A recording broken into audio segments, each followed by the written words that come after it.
3 महामंत्र। ओम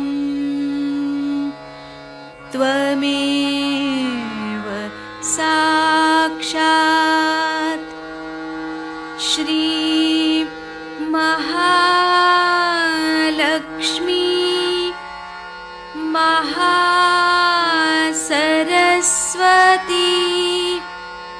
महाकाली त्रिगुणात्मिका कुंडलिनी साक्षात् श्री आदिशक्ति माताजी श्री निर्मला देव्यै नमो नमः। ॐ त्वमेव साक्षात् श्री कल्की साक्षात् श्री आदिशक्ति माताजी श्री निर्मला देव्यै नमो नमः। ॐ त्वमेव साक्षात् श्री कल्की साक्षात् श्री सहस्रार स्वामिनी मोक्षप्रदायिनी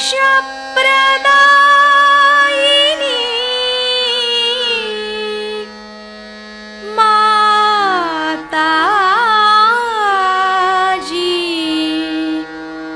श्री निर्मला देव्यै नमो नमः। श्री गणेश मंत्र। ओम त्वमेव साक्षात् श्री गणेश साक्षात् श्री आदिशक्ति माताजी श्री निर्मला देव्यै नमो नमः।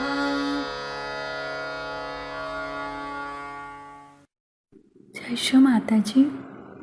दोनों हाथ माँ के सामने हृदय में श्री माता जी को नमन करेंगे। श्री माता जी की छवि को अपने सेंटर हृदय पर स्थिर करेंगे। परम पूज्य श्री माता जी, कृपा करके हम सभी के हृदय को अपने रहने के योग्य बनाइए। श्री माता जी, हम सबको क्षमा कर दीजिए, हम सभी अज्ञानी हैं।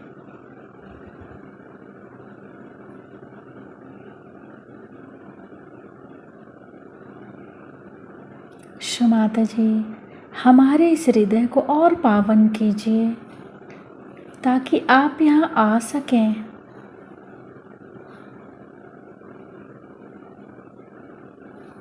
माँ की छवि को सेंटर हृदय पे निरंतर देखते हुए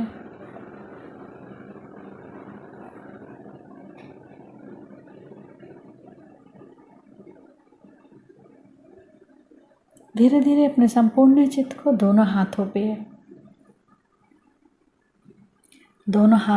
को देखते हुए माँ से प्रार्थना, श्री माता जी कृपा करके हमारे दोनों हाथों की ओर देखिए।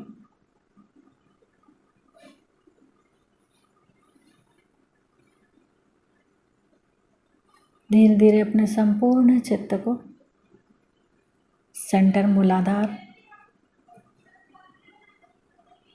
सेंटर मूलाधार को अपने चित्त को वहाँ स्थिर करेंगे।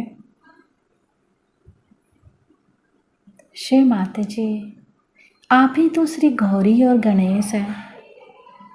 कृपा करके हमारे अंदर श्री गणेश जी की निर्भयता दीजिए। श्री माता जी, हमारे अबोधिता और पवित्रता की रक्षा कीजिए।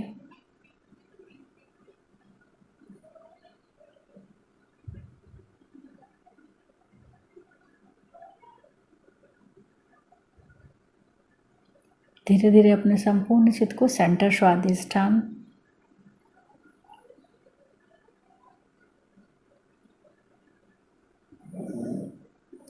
सेंटर नाभि,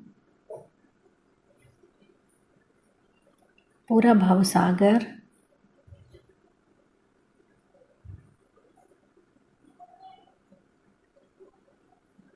सेंटर हृदय,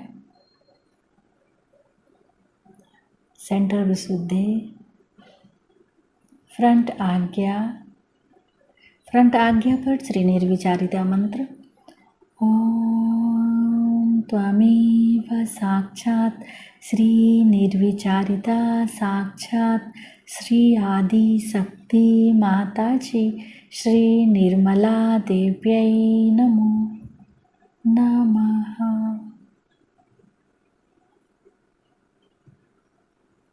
बैक आज्ञा।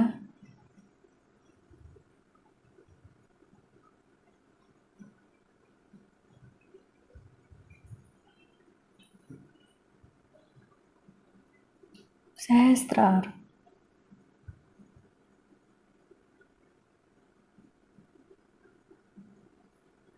सहस्त्रार पर एक चित रहेगा, एक चित सेंटर मूलाधार, दोनों जगह एक साथ। सहस्त्रार से सेंटर मूलाधार,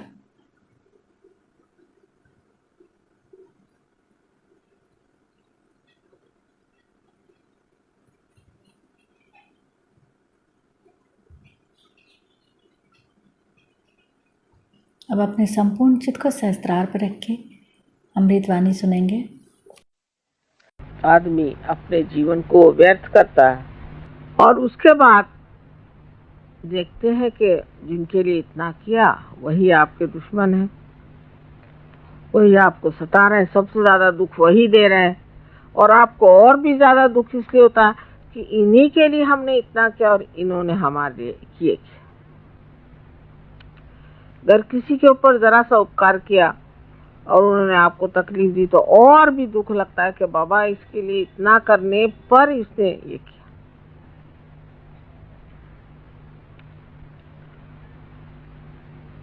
तो पहले ज़माने में तो कहते थे कि सबको त्याग दो, घर त्यागो, बच्चों को त्यागो, बीवी को त्यागो, सब छोड़ छाड़ करके जंगल में जाके एकांतवास करो। सहयोग में ऐसा नहीं।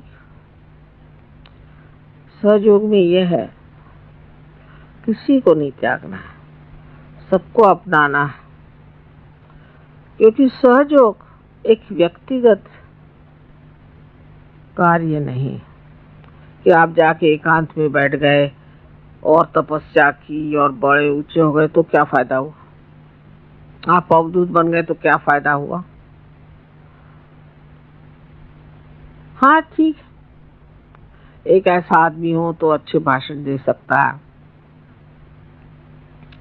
हो सकता है कि थोड़ी बहुत चैतन्य की भी वर्षा कर सकता है, पर उसे सारा संसार तो ठीक नहीं हो सकता। हमें तो सारे संसार को ठीक करना। तब ये सोचना कि मैं क्यों अपनापन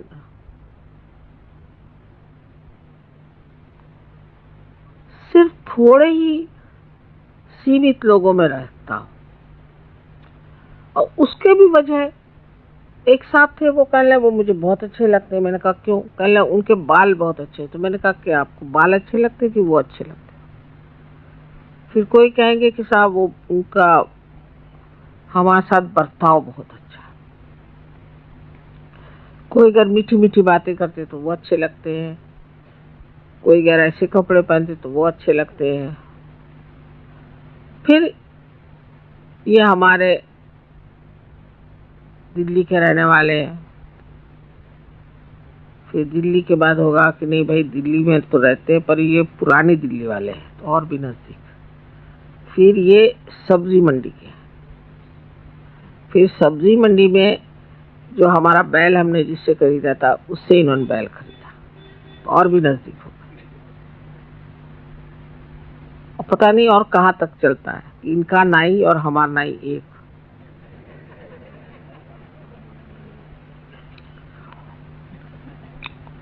और बड़े गले मिलेंगे, वाह वाह वाह वाह।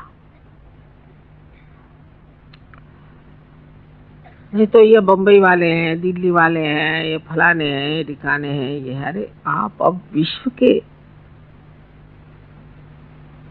नागरिक हो गए, अब कहाँ बम्बई और कहाँ दिल्ली और कहाँ मद्रास, ये अगर आपके दिमाग में अभी भी बैठा हुआ है तो अभी आप सहयोग को समझे नहीं।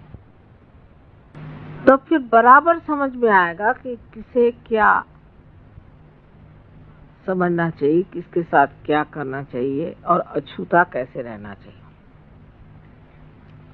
मैंने बहुत बार उदाहरण दिया है आपको कि एक पेड़ में न पानी छोड़िए तो उसका जो सत्व उठता है वो पेड़ के हर शाखा में, हर पत्ते में, हर फूल में, फल में जाता है और लौट आता है। और नहीं लौटे तो वो उड़ जाता है। लेकिन अगर वो एक फूल ही में फंस जाए तो वो पेड़ भी मर जाएगा और फूल भी मर जाएगा। तो जिसे निर्वाज्य प्रेम कहते हैं, जो देवी का एक वर्णन में कहा जाता है कि उनका प्रेम निर्वाज्य होता है, कि वो किसी के लिए कुछ करती हैं तो फिर उन्हें ये नहीं ख्याल रहता कि ये कुछ किया गया या हुआ और इसने ऐसे क्यों किया और ऐसे नहीं करना चाहिए था या कुछ भी नहीं। हो गया, गया, खत्म, खत्म करो, छोड़ो। वो चिपकता नहीं दिमाग में, रात दिन वही गुनगुन लगी नहीं रहती।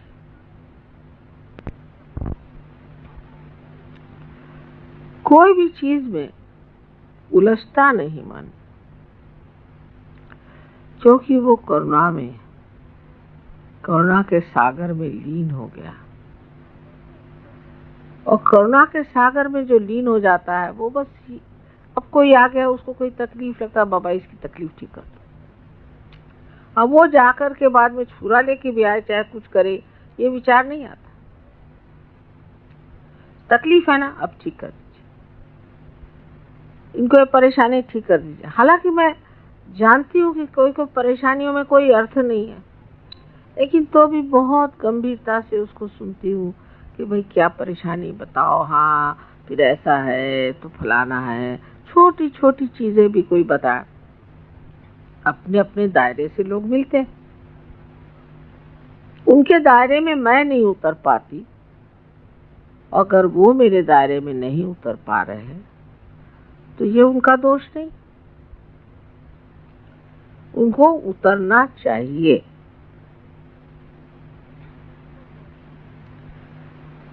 उनको इसी दायरे में उतरना चाहिए जिसे करुणा कहते हैं। करुणा करुणा के लिए होती है, किसी काम से, किसी वजह से, किसी मतलब से, किसी रिश्ते से नहीं होती। कोई होगा बड़ा आदमी, कोई होगा छोटा आदमी, कोई होगा रास्ते पे पड़ा भिखारी, कोई भी हो। करुणा ऐसी चीज है कि वो जैसे कि कहीं आपने देखा है कि समुद्र है, कहीं भी गड्ढा हो जाए उस पानी भर देगा, कहीं भी कोई त्रुटि हो उसको भर देगा। इसी तरह से करुणा का स्वभाव ही है कि उससे देखा इनको तकलीफ, अच्छा चलो इसके आंसू पोंछ दो, उसके आंसू पोंछ दो, उसकी तकलीफ निकाल दो। वो इसलिए नहीं कि कुछ उससे मांगना है, लेना है, ये मतलब नहीं। वो सिर्फ इसीलिए कि वो स्वभाव ही है। पानी का स्वभाव, सागर का स्वभाव, तो वो स्वभाव होने के लिए, स्वभाव भी शब्द कितना सुंदर है। स्व माने आत्मा और आत्मा का भाव। जब वो आत्मा का भाव आपके अंदर आ जाए, सिर्फ करुणा, फिर ये सब चीज टूट जाएगी कि दिल्ली रहने वाले, बंबई रहने वाले, फलाना ठिकाना कुछ याद नहीं रहेगा, उसका महत्व नहीं रहेगा। और हर आदमी क्या है, वो जरूर आपको याद रहेगा कि ये कौन है, इनकी कौन सी तकलीफ है, एकदम देखते ही याद आ जाएगा। नजर आपकी कहाँ गई? नजर ये कर ढूंढ रही है कि ये दिल्ली वाला कौन है और फलाना कौन है और कलकत्ते वाला कौन है। अगर ये नजर आपकी ढूंढ रही है कि ये करुणा कहाँ बह चली जा रही, किसके ओर जा रही भाई, किसके ओर खींच रही मुझे, तो पता होगा कोई दुखी आदमी है। कोई साधक, बहुत बड़ा साधक होता है, एकदम हृदय खींच जाना चाहिए उस आदमी की तरफ।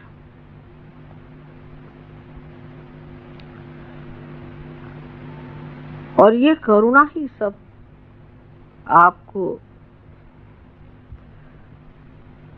सुमति भी देती है और स्मृति भी देती है, मेमोरी देती है। क्योंकि जितनी निकटता करुणा से आती है, उतनी किसी भी रिश्ते से नहीं आती। ऐसी विशेष चीज है करुणा।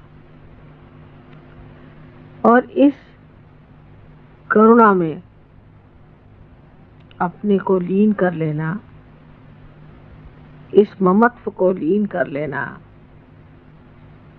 ही सहयोग में उन्नति का मार्ग है।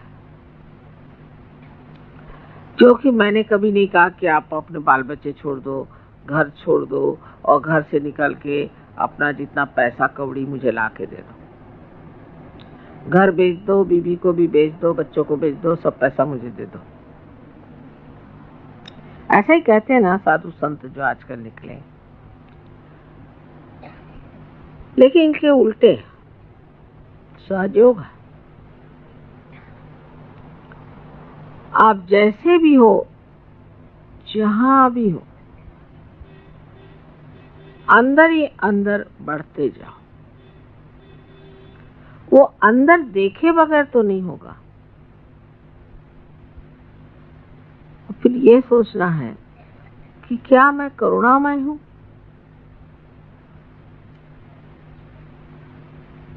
किसी को अगर कुछ है, अब उससे कहा कि नहीं भाई इस बार नहीं हो सकता, बहुत बुरा मान जाते। माने सारा ममत्व अपने ही बारे में, मुझे क्या मिलना है, मैं क्या पाऊंगा, मुझे क्या लाभ होगा। लेकिन ममत्व बाहर नहीं। कौन किस दशा में कैसा भी हो, करुणा अपना रास्ता खुद ही ढूंढ लेती है बड़ी सुंदरता से। वो बड़ा आनंददायी है करुणा का पाना, उसमें बहना। और करुणा में अनेक तरह के कार्य होना आनंददायी तो है, लेकिन उस आनंद में लोभ नहीं होता कि ये आनंद मैं बार बार पाऊं। उसकी प्रचिति नहीं, कॉन्शियसनेस नहीं होती।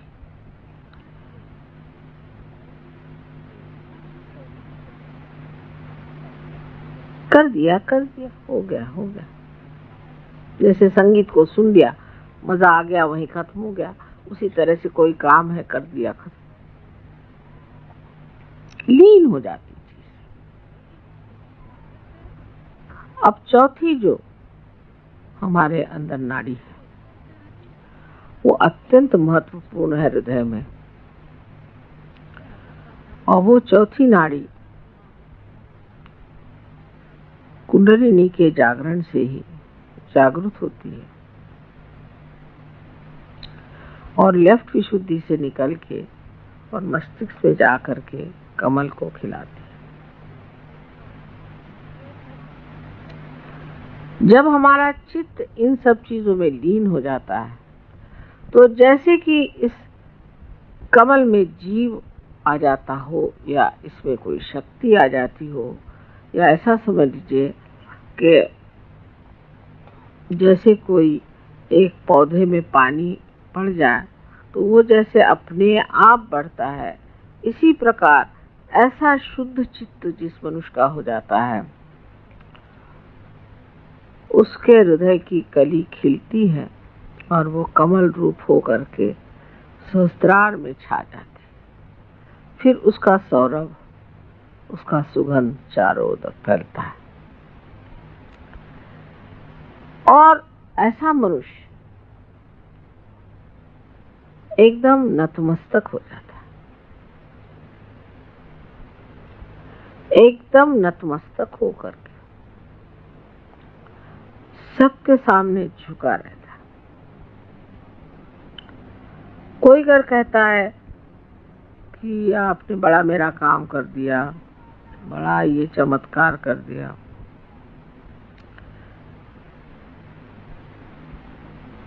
तो वो चीज छूती नहीं।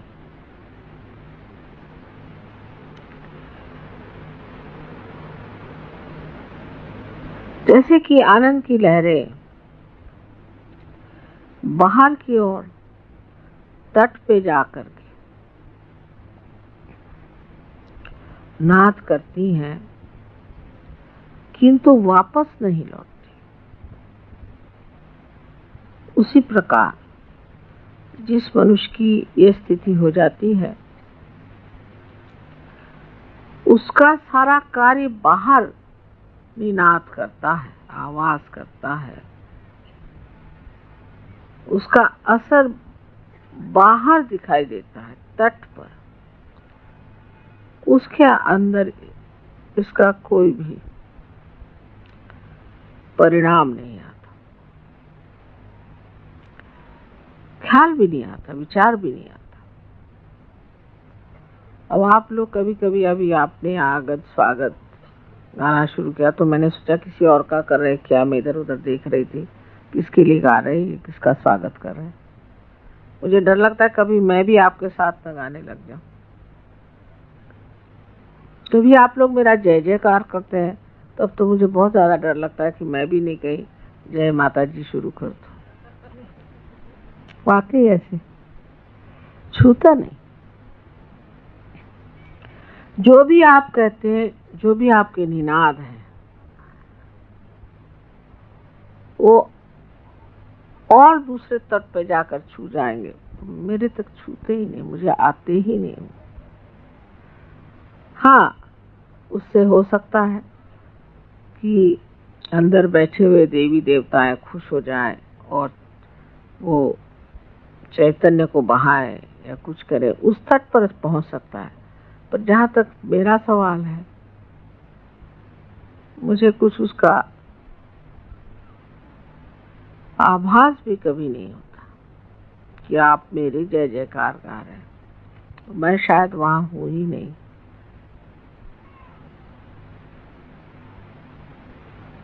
यह दशा शायद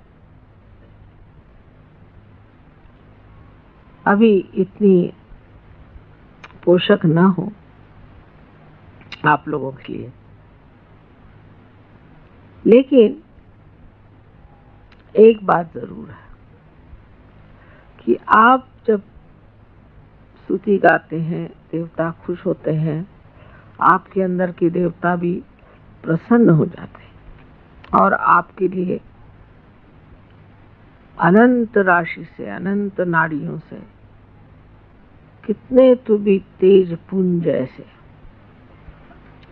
प्रकाश के किरण आपके अंदर छोड़ते हैं।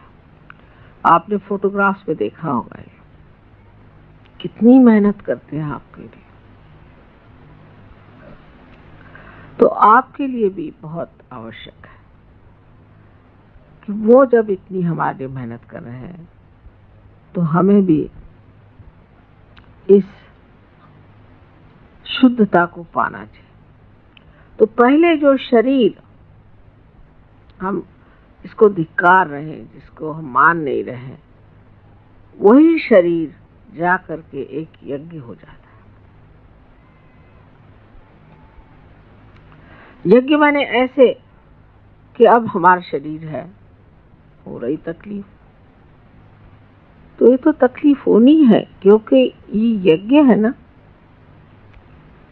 अच्छी बात है, जैसे कि काष्ठ का जलना यज्ञ में जरूरी है, उसी तरह इस शरीर का भी जलना यज्ञ में जरूरी है। लेकिन सहयोग में सबसे बड़ी बात यह है कि ये जो कृतयुग शुरू हो गया आपके पूर्व पुण्य से, आपको बहुत तकलीफ तो कुछ होती नहीं खास। सब सामने चीज आके खड़ी हो जाती, सब साक्षात्कार होते रहता है। आप कहते हैं चमत्कार हो रहा है, सब चीज आपको सुलभ में मिल जाती, बहुत से काम आपके सरल सहज हो जाते। शोभना सुलभ गति कहा जाता है कि आपके शोभायमान इस तरह के जीवन में अत्यंत सुलभता से आप इसे प्राप्त कर सकते हैं। कोई भी अशुभ काम करने की, अशोभनीय काम करने की जरूरत है। तो ये एक तरह की बड़ी सूक्ष्म माया भी है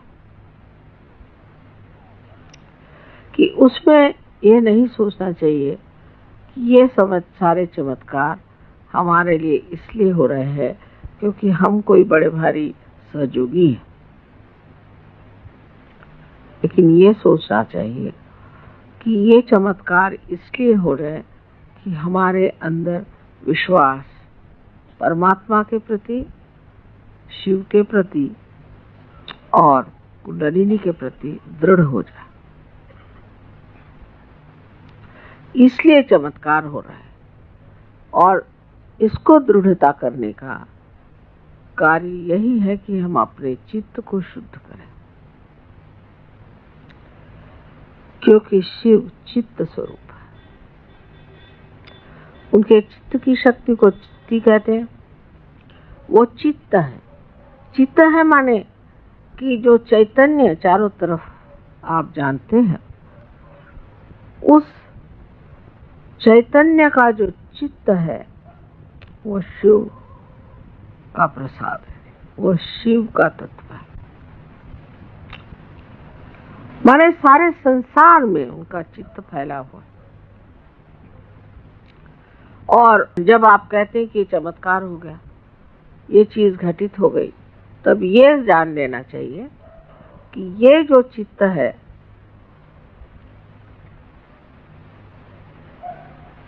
जिसे हम चित्ती कहते हैं, उसने ये कार्य किया। अणु रेणु हर चीज में उनका चित्त है। लेकिन चित्त का मतलब ये होता है कि वो साक्षी है, देख रहे हैं। चित्त का मतलब होता है वो साक्षी है, देख रहे हैं। और कार्यान्वित जो है वो ब्रह्म चैतन्य। लेकिन जैसे कि संगीतकार, जब आपने कल देखा या जब देखते हैं, वो सामने को देख करके बजाता है।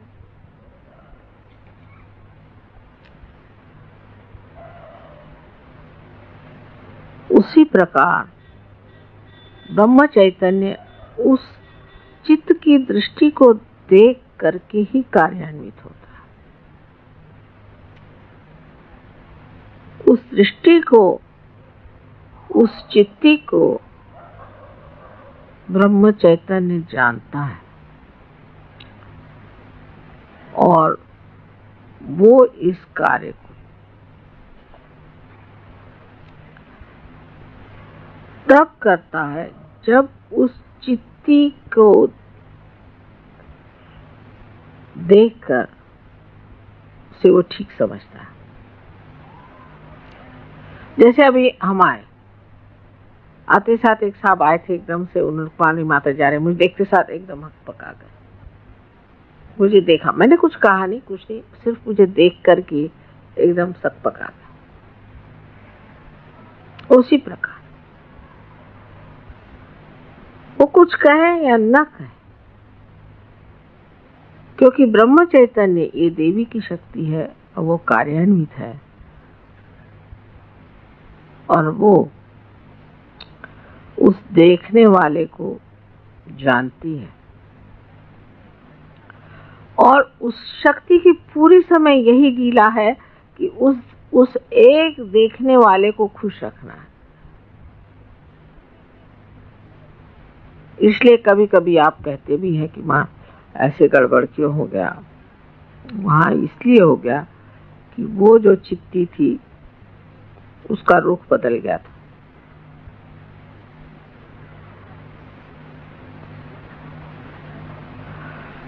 अगर आप आज शिव की पूजा कर रहे हैं तो ये मैंने जो 4 नाड़ियां बताई हैं उसकी ओर नजर करें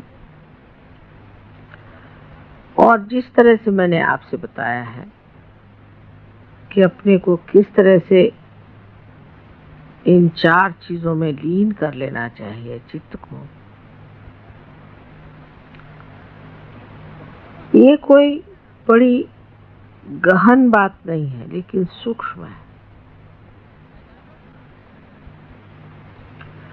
और फिर आप मुझे बताइएगा कि इस तरह से अंतर्मन करके जो आपने अपने साथ विचारणा की कही है या तपस्या की है या जो वार्तालाप किया है और जो अपने चित्त को शुद्ध किया है, उससे आप एकदम पाइएगा कि आप शिव के सागर में पूरी तरह से डूब गए।